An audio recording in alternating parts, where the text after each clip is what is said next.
It's one of the deadliest cancers among women. We're talking ovarian cancer here, and 1 in 75 will battle it in their lifetime. Now, while these numbers can be daunting, Kristen Aguirre introduces you to one woman who's defying the statistics.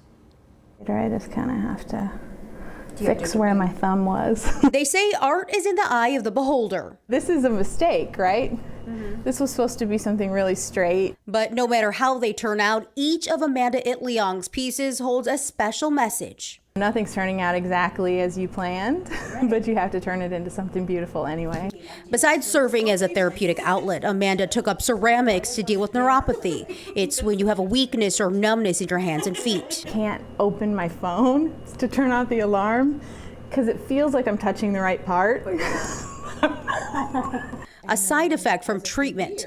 Amanda has battled ovarian cancer for nearly the past 9 years.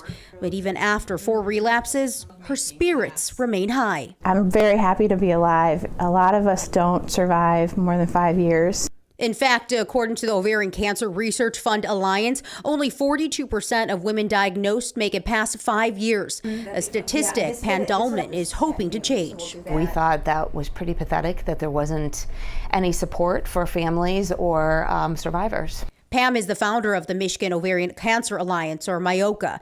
Now, she started it 6 years ago after her mother was diagnosed. She lost her grandma to the disease decades before. The purpose is what we didn't have for my mom, which was providing support for her and providing support for their family members. Amanda volunteers with MIOCA and speaks to women about her journey. I realized that being able to connect to other women with cancer and share my story, that gives me a purpose that is one of those things that just makes it easier. The organization also raises thousands of dollars for ovarian cancer research in Michigan.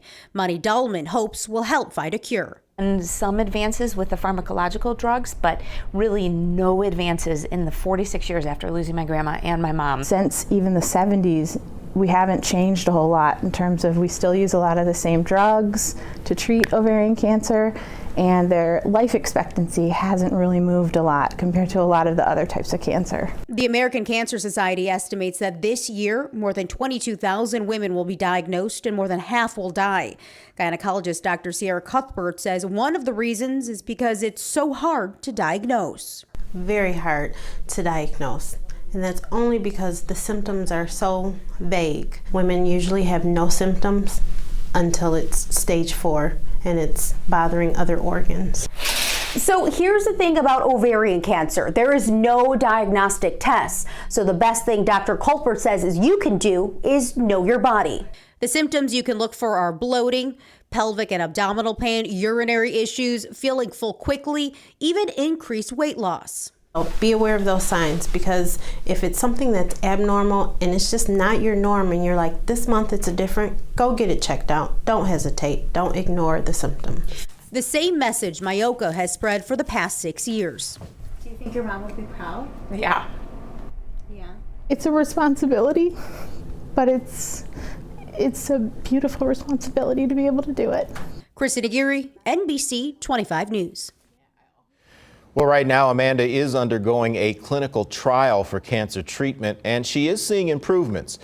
You can support ovarian cancer awareness tonight at the Teal Track and Trail Run. It happens in Grand Blanc. All the money raised here will go to my